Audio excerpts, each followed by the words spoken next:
Est-ce que tu veux savoir comment trouver un emploi au Maroc? On traverse la rue. Je traverse la rue, je vous en trouve, ils veulent simplement des gens qui sont prêts à travailler, avec les contraintes du métier. Salut, salam alaikum, c'est Hakim. Aujourd'hui, on va évoquer donc le monde du travail au Maroc et plus particulièrement comment trouver un emploi. Avant de commencer, j'aimerais faire deux précisions. Tout d'abord, moi ce que je conseille fortement, c'est si tu es en France, si tu es en Europe, fais ta première expérience déjà là-bas, forme-toi et une première expérience parce qu'une expérience en Europe, elle est toujours survalorisée au Maroc, survalorisée à l'international, alors que le contraire n'est pas forcément vrai malheureusement. Second point, sois sûr d'être à jour administrativement parlant. Si tu es marocain, que tu as la double nationalité, tu as la carte nationale, tu seras tranquille, tu n'auras aucune porte qui sera fermée, tout ira bien. Si par exemple tu n'as pas cette nationalité, ça peut poser problème dans certains postes. Il faut derrière aussi que tu aies un visa, que tu fasses les démarches pour obtenir un visa et un emploi au Maroc. Donc ça complique les choses, mais c'est largement faisable. D'ailleurs, s'il y a des personnes qui sont intéressées par savoir comment obtenir les visas, comment faire ce genre de démarche, je peux faire une vidéo là-dessus. Il faut qu'il y ait suffisamment de gens que ça intéresse. Hein. Ça intéresse personne, je veux pas me faire chier avec ça. Comme d'habitude, je vous mets le sommaire aujourd'hui au menu parce qu'il faut un peu de contexte. Avant, les secteurs porteurs au Maroc. Ensuite, les salaires dans le monde du travail au Maroc. Puis, la différence entre le monde du travail en France et au Maroc. Et enfin, on va terminer par comment trouver un emploi. Comme d'habitude, vous pouvez naviguer comme bon vous semble à travers les timecodes et selon ce qui vous intéresse le plus. Parce que comme toujours, ton confort est ma priorité. Putain, faut que j'arrête de faire ça. C'est parti!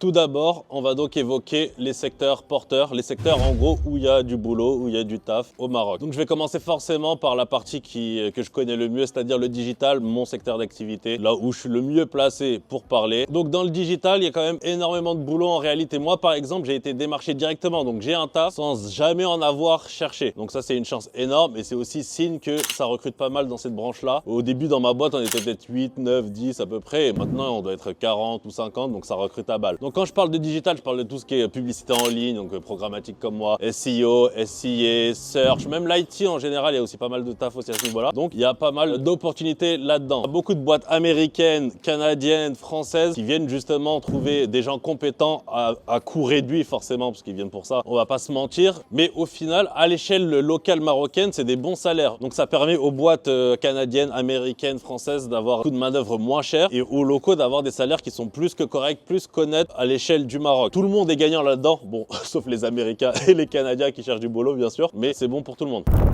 Donc ensuite, évidemment, il y a tout ce qui est services externalisés. Je m'explique. Typiquement, les services externalisés, ça va être par exemple les centres d'appel. Donc c'est le truc le plus connu là-dedans. C'est des boîtes qui ont des gros frais de fonctionnement sur le service client, sur l'administratif, qui vont délocaliser une partie de leur emploi au Maroc. Le Maroc, c'est quand même un phare dans ce domaine-là. Ça offre aux boîtes françaises souvent une proximité avec le Maroc, un coût de main-d'œuvre moins cher, on va pas se mentir. Proximité aussi linguistique, forcément, parce qu'il y a beaucoup de ces boulots qui nécessitent d'avoir un français correct et le Maroc est un pays quand même encore francophone très nettement, donc ce qui est un avantage pour ces boîtes-là. Et donc ils recrutent pas mal de gens pour le service client, pour les centres d'appel, comme vous le savez, qui existent depuis 10, 15 ans, ça c'est un classique au Maroc. Mais aussi, de plus en plus, ce qui se passe, c'est qu'ils externalisent aussi la comptabilité, les services RH, donc ressources humaines, et tout ce genre de choses. Donc il y a de plus en plus d'opportunités qui se créent au Maroc. Les boîtes françaises, ils en bénéficient parce que eux, ça leur fait des gens qui parlent bien français, des gens compétents dans un pays qui est proche au Maroc, donc c'est mieux pour eux. Et au niveau de compétences, peut avoir des salaires qui sont corrects au niveau local. Donc si tu as des compétences en tout ce qui est comptabilité, administration,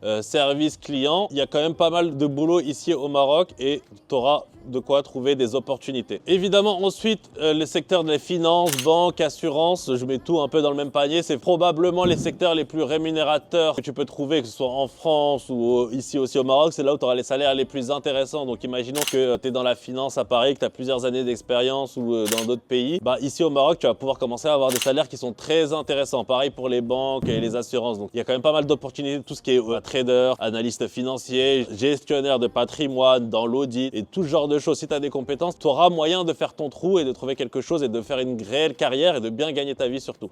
Bon, évidemment, le Maroc, ça reste un pays qui repose énormément sur tout ce qui est tourisme, hôtellerie. Donc, si tu es aussi dans ce domaine-là, c'est quand même un secteur qui reste encore très porteur, surtout que ça reprend énormément depuis la fin de la pandémie. C'est en train de remonter tout ce qui est tourisme au Maroc. Donc, si tu as des grosses compétences, tu as bossé dans des grands hôtels, tu es dans l'événementiel, tu auras aussi pas mal d'opportunités. Ce qui peut intéresser énormément de monde aussi, c'est tout ce qui est ingénieur, donc tout ce qui est dans les énergies renouvelables, automobile, aéronautique. Donc, si tu as un profil formation ingénieur, je sais qu'il y a beaucoup de franco-marocains, franco-maghrébins en général qui sont très portés dans ces domaines-là. Il y aura aussi pas mal de boulot. Après, il faut quand même une première expérience, je pense que tu pourras valoriser ici. Ensuite, il y a évidemment l'éducation. Un des trucs qui m'avait frappé quand je suis arrivé au Maroc, c'est le nombre de bus, de minibus jaunes qu'il y a, avec plein de petits gosses, ils sont trop marrants d'ailleurs, avec des petites blouses blanches, en fait. Et j'ai remarqué qu'ici, il y avait énormément d'écoles privées. Le Marocain, il met une priorité absolue à l'éducation de ses enfants. Et d'ailleurs, ça, c'est un signe qu'un pays est en bonne voie et qu'un pays est en croissance. Donc, il y a énormément d'opportunités là-dedans. Il y a beaucoup d'écoles bilingues, trilingues, affiliées à Oxford, à Cambridge, tout ce que vous voulez. Il y a une grosse demande, il y a une grosse offre pour ceux qui sont professeurs, ceux qui sont responsable pédagogique. Il y a quand même pas mal de jobs ici possibles. Alors évidemment, j'ai essayé de faire le plus concis possible. Donc il y a forcément des secteurs qui manquent. Donc s'il y avait des secteurs que vous avez en tête et que j'ai pas mentionné, vous pouvez les mettre en commentaire. Alors ensuite, quelque chose qui va intéresser beaucoup de monde, c'est les salaires. Donc, à savoir que le salaire minimum, je suis en train de le lire parce que j'ai peur de me tromper sur le nom, le salaire minimum interprofessionnel garanti, il est d'environ 2800 dirhams. Donc, on va pas se mentir, c'est pas beaucoup. C'est franchement pas beaucoup. Mais quand tu viens de France, même si tu n'as pas énormément de compétences, l'avantage c'est que tu as le français. Et en soi, le français, la langue que nous on parle depuis qu'on est né, c'est une compétence qui est valorisable sur le marché marocain. Donc ce que tu peux faire et ce qui est idéal en porte d'entrée, c'est que dès le départ, tu auras des salaires qui peuvent être à l'échelle marocaine plus que corrects, entre 5 000 et 6 000 dirhams en travaillant dans des centres d'appel. Bon, après, c'est pas ouf, tu n'auras pas une vie incroyable, mais si tu as un appartement déjà de base, tu peux t'en sortir avec 5 000, 6 000 dirhams. Les centres d'appel, ils sont friands de personnes qui ont une langue, qui ont un français natif, un français de France, quoi. On a tous l'expérience du service clientèle où tu appelles SFR et tu as dit, et à l'appareil, tu as salam alaikum, c'est Marie-Christine, il y a le service client c'est faire, tu vois. Et tu lui dis, pas à nous, Khadija, pas à nous, on sait que t'es pas Marie-Christine, qu'est-ce que tu me fais là? Et le franchouillard, il aime pas ça, tu vois, le service clientèle avec l'accent. Et donc les boîtes françaises, elles cherchent des gens qui sont sur place au Maroc et qui ont un français natif. C'est valorisable et tu peux avoir déjà des 5-6 000 dirhams, ce qui est pas énorme quand tu réduis ça en euros et d'une perspective française. Mais localement, tu peux déjà t'en sortir et c'est surtout une porte d'entrée. Tu peux te dire, bon, je commence par ça et puis je vois le marché, si je peux trouver plus, je peux trouver mieux. Ou je commence par ça, le temps de trouver un local, le temps de monter mon business. Ça peut être une porte d'entrée accessible et que beaucoup de gens prennent pour démarrer ici au Maroc. Si déjà tu as fait des études, tu as un peu d'années d'expérience, déjà tu peux déjà prétendre à des salaires entre 10 et 20 000 dirhams et là tu commences à être pas mal. Déjà à partir de 14-15 000 dirhams, tu es déjà très confortable au Maroc. Encore plus si tu as ton appart, alors là tu es même royal. Donc c'est des salaires auxquels tu peux prétendre après quelques années d'expérience. Ça dépend encore une fois des secteurs, ça dépend de ton expérience, ça dépend d'énormément de facteurs. Mais c'est des salaires qui se font largement au Maroc, qui sont accessibles quand tu as un certain niveau d'études et quelques années d'expérience. Et après derrière, si tu es dans la finance et au poste de direction, tu peux être à plus de 20 000, même moi je connais quelqu'un qui a 30 000 dans la finance, quelques années d'expérience, qui est venu au Maroc, qui a un bon taf et qui a moins à 30 000 dirhams, et là c'est vraiment t'es royal. Donc tu peux quand même avoir des bons salaires au Maroc, c'est pas impossible, mais il faut des études, il faut de l'expérience, il faut avoir des postes de direction ou des postes très clés, de secteurs très précis et très rémunérateurs, comme en France d'ailleurs. Alors également pour vous donner un peu de contexte, je voulais aussi parler de la différence dans le monde du travail entre le Maroc et la France. Donc moi, je vais pas vous mentir, je bosse pour une boîte marocaine mais qui nous staffe pour des comptes français. La différence, je la sens pas forcément, même si j'ai repéré quelques trucs, mais le mieux que je puisse faire, c'est l'idée que j'ai eue pour vous donner les infos, c'est que j'ai demandé à un collègue à moi qui a fait une partie de ses études en France, qui a bossé en France et qui grandit au Maroc, qui bosse maintenant au Maroc, de vous faire un vocal pour vous expliquer certains points. Ouais, Hakim, salam. Désolé, je viens de voir ton message. Tu sais, si je devais un peu résumer la différence entre le travail au Maroc et le monde du travail en France, je dirais, dans un premier temps, il y a peut-être, on va dire, le côté, si tu vois ce que je veux dire, le côté religieux. C'est-à-dire qu'ici au Maroc, on peut prendre des pauses pour faire des prières, pour aller à la mosquée, etc. Le Ramadan, je pense que tu as vécu ça aussi l'année dernière.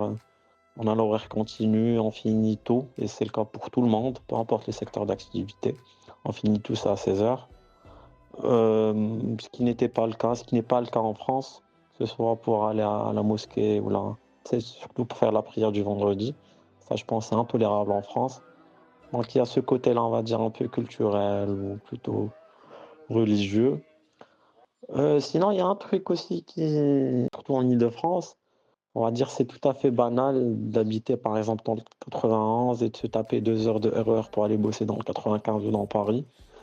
Tandis qu'ici au Maroc, surtout à Casa c'est pour la plupart, on n'a pas l'habitude de taper autant de trajets, de passer autant de temps sur les routes, parce que même ceux qui mettent 40 minutes pour venir bosser, c'est juste dû au bouchon, c'est pas question de trajet, on va dire, c'est pas des longs trajets.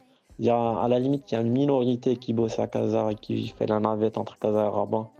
Donc soit ils bossent à Rabat, ils vivent à Casa ou l'inverse, mais ça reste une minorité. Tandis que qu'à Paris, voilà, c'est tout à fait normal, c'est tout à fait banal pour tout le monde de se taper au moins 1 heure, 1 h 30 en RER, métro, etc. Il y a peut-être un autre truc là qui me revient à l'esprit. Je sais pas si toi, tu as déjà checké ta fiche de paye ici, par exemple, au Maroc, ou si tu as déjà fait la différence entre ta fiche de paye au Maroc et en France. Ici au Maroc, quand tu bosses, quand tu es déclaré, quand tu es en CDI, que tu es déclaré, normalement, l'IR, ou ce qu'on appelle nous l'impôt sur revenu, ici au Maroc, est déjà prélevé de ton brut. C'est-à-dire qu'à la fin de l'année, tu n'as pas besoin forcément d'aller faire ta déclaration d'impôt, parce que tu auras déjà payé tes impôts au préalable. C'est en quelque sorte un prélèvement à la source, si on peut appeler ça comme ça. Alors qu'en France, c'est un peu plus compliqué, tu dois faire ta déclaration toi-même, tu dois payer tes impôts toi-même, etc. Donc merci à lui pour ces précieuses informations, merci Yacine. Si on résume un peu ce qu'il a dit, c'est très intéressant d'ailleurs, c'est qu'une grosse facilité au niveau de la religion, ça c'est super important pour beaucoup de gens qui se sentent frustrés de ne pas pouvoir vivre leur religion pleinement en France ou en Europe ou au Canada ou aux États-Unis. Ici tu peux faire ta prière comme tu veux. Pendant le ramadan, t'es facilité, tu travailles en continu de 9h à 16h, ça te laisse plus de temps pour ta religion, ça te laisse plus de temps pour te reposer. Aussi passer du temps avec ta famille, donc, et aussi tout est organisé autour de ça, il y a pas mal de choses. Les impôts, etc. Tout ce qu'il a dit, je valide totalement. Aussi, une des choses que j'ai remarqué, c'est que parfois il y a aussi, je vais mettre un petit bémol, vous vous souvenez le mec qui m'avait dit, il m'a rendu ouf, là, ce mec-là, que j'avais parlé dans ma dernière vidéo, ce mec-là, il m'avait aussi dit, c'est aussi un truc que j'ai marqué, c'est que c'est pas la même rigueur qu'en Europe. On va pas se mentir. Moi, je kiffe le Maroc, je kiffe les Marocains, je suis Marocain moi-même, mais c'est pas la même rigueur. Et comme lui, il m'a dit, là, ils m'ont rendu ouf, comme lui, il m'a dit, le Marocain, c'est pas un Allemand, dans le travail, tu le sens. Donc ça peut être parfois frustrant si tu veux monter une boîte, t'as des employés, etc. Ça peut être frustrant, donc faut le savoir. Si t'es employé, il y a aussi, justement, plus qu'il y ait un peu moins de rigueur, bah, l'autre pendant, c'est qu'il y a un management un peu à l'ancienne, un peu autoritaire, un peu un management à la papa. Moi, j'ai entendu des histoires, je me dis, mais si les mecs, ils faisaient ça en France, c'était burn-out, arrêt maladie et prud'homme derrière. Donc il y a un management qui est un peu très autoritaire encore à l'ancienne ici au Maroc. Moi je l'ai pas vécu mais j'ai entendu des histoires à ce niveau-là. On arrive au nerf de la guerre, comment trouver un emploi. Je vous ai donné un peu de contexte, maintenant je vais vous dire comment trouver un emploi. C'est rien d'exceptionnel, mais ça vous donnera quelques pistes. Moi, ce que je préconise en premier, c'est LinkedIn. Pour moi déjà, juste LinkedIn, ça te suffit, c'est top. Je ne vais pas vous apprendre à comment optimiser vos profils LinkedIn ou comment créer un LinkedIn. Il y a plein de trucs sur Internet pour faire ça. Mais je vous conseille quand même d'avoir un LinkedIn le mieux possible, avec les informations sur ton expérience, une photo, etc., tes études. Et une fois que tu as ça, déjà, tu mets ta localisation au Maroc et une fois que tu as ça, déjà, tu peux te faire contacter comme moi j'ai été. Donc moi, j'avais mon LinkedIn à jour et j'étais localisé à Casablanca et donc les RH, ils te cherchent. Ils cherchent par exemple si tu es ingénieur et que tu es à Casablanca, ils vont taper ingénieur à Casablanca et tu peux te faire démarcher directement. Moi, le taf que j'ai, comme j'ai dit tout à l'heure, je me suis fait démarcher directement et je me suis aussi fait démarcher par d'autres boîtes entre-temps. Bon, je me fais moins démarcher que quand j'étais à Paris parce que le marché est plus petit, mais ça arrive assez régulièrement que des RH d'autres boîtes, ils m'envoient des messages pour savoir si je suis intéressé, etc. Rien que ça, déjà, tu peux inverser le rapport de force et faire en sorte que c'est les boîtes qui te contactent et pas l'inverse. Imaginons que tu es en France, bah juste ce que tu fais, un truc qui peut être assez simple, ça va être prendre des contacts. Imaginons que tu es intéressé par aller au Maroc. Ce que tu fais, c'est que tu commences à rajouter des gens qui sont dans ton secteur d'activité au Maroc et tu discutes avec eux, tu leur poses des questions. Moi, je suis ingénieur à Paris, par exemple, ou je suis machin, ou je suis comptable à Paris. Si ça te dérange pas, j'aimerais te poser quelques questions. Comment ça se passe le travail là-bas? C'est quoi les fourchettes de salaire? Comment toi t'as fait pour trouver, etc. Moi, j'aimerais bien aller au Maroc, peut-être dans 1 an, peut-être dans 2 ans. Et puis, tu sais, tu fais connaissance comme ça avec des gens, tu te crées déjà un petit réseau. Et le jour où tu iras au Maroc, bah, tu auras déjà des gens que tu connais. Tu dis, ah bah tu vois, tu te souviens, on s'était parlé il y a 1 an. Bah, est-ce que éventuellement dans ta boîte ça recrute ou est-ce que tu connais du monde? Et déjà, tu as créé des liens en amont déjà. Et tu mets toutes les chances de ton côté de réussir à activer un réseau en amont déjà de ton arrivée. donc ça c'est top. Autre chose, tout simplement, tu vas sur LinkedIn, tu tapes avocat, tu tapes, je sais pas, comptable. Sur LinkedIn, tu tapes Maroc, ou tu tapes Casablanca, ou tu tapes Marrakech, ou tu tapes Rabat, et tu regardes les offres. Et c'est pas valable uniquement pour les emplois de cadre. J'ai essayé avec les centres d'appel, j'ai essayé même avec Garazi, je peux même trouver des offres de mécaniciens sur LinkedIn. Donc c'est valable pour tout le monde et c'est important pour tout le monde d'avoir un LinkedIn qui est structuré, qui est clair, qui est actif. Pour les postes de cadre, il y a beaucoup d'annonces qui sont en anglais. A priori, si tu es cadre, a priori tu maîtrises l'anglais un minimum. Important d'avoir son CV en français, son CV en anglais pour maximiser ses chances de réussite. Parce qu'il y a beaucoup de boîtes canadiennes, beaucoup de boîtes américaines, beaucoup de boîtes étrangères où l'anglais c'est la base. Donc tu vas devoir parler anglais et avoir un CV en anglais, c'est déjà le minimum requis pour postuler à ces offres. En plus de LinkedIn, ce que vous pouvez faire, bon là j'ai fait mes recherches, je ne connaissais pas du tout, il y a un organisme qui s'appelle l'ANAPEC. C'est donc l'Agence nationale de promotion de l'emploi et des compétences. C'est une plateforme gouvernementale, donc c'est un organisme d'État, disons privé, enfin public justement. Et a priori, ça serait particulièrement utile pour les débutants, pour les stages, les formations. Donc il est possible de trouver pas mal d'opportunités qualifiées. Après, je ne connais pas du tout, je ne vais pas vous mentir, je ne sais pas ce que ça vaut, mais ça a le mérite d'exister. Vous risquez rien, vous inscrire et regardez ce que ça donne. De toute façon, plus vous postulez à un endroit, plus vous multipliez les plateformes, plus vous maximisez votre chance de réussite et de trouver l'emploi de vos rêves.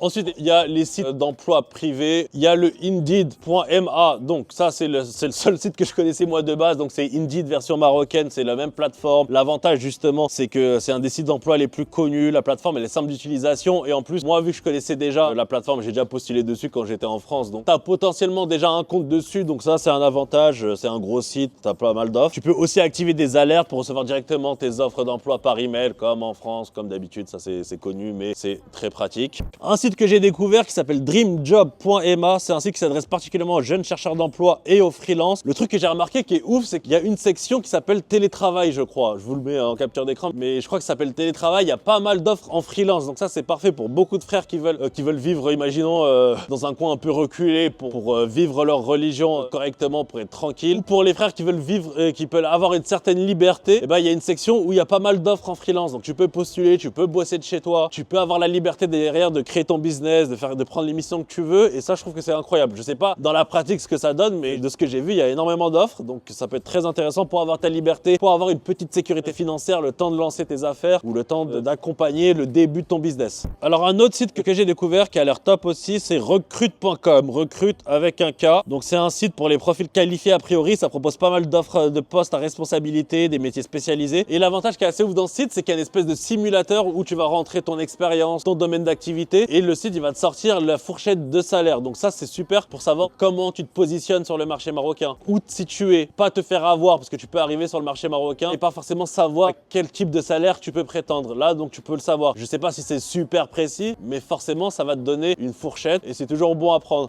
Tu es en France, tu regardes à peu près combien tu peux gagner et tu vois déjà si tu peux t'en sortir, si ça peut être intéressant pour toi. Ou sinon il y a à l'ancienne le sur place. Si tu es déjà sur place, il y a des boîtes d'intérim type Manpower où tu t'imprimes des CV, tu vas directement toquer à la porte. C'est un classique, c'est à l'ancienne, mais ça marche toujours. Voilà, c'est la fin de la vidéo. Si vous avez des compléments à ajouter, parce que forcément, je sais pas tout sur tout, j'ai pas une connaissance absolue du monde du travail au Maroc. J'ai fait avec mes connaissances, avec ce que j'ai vu autour de moi. J'espère que la vidéo vous a plu. C'était Hakim. Que Dieu vous bénisse. Ciao! L'air d'un rêve plus éveillé, l'imaginaire aura vivé la beauté.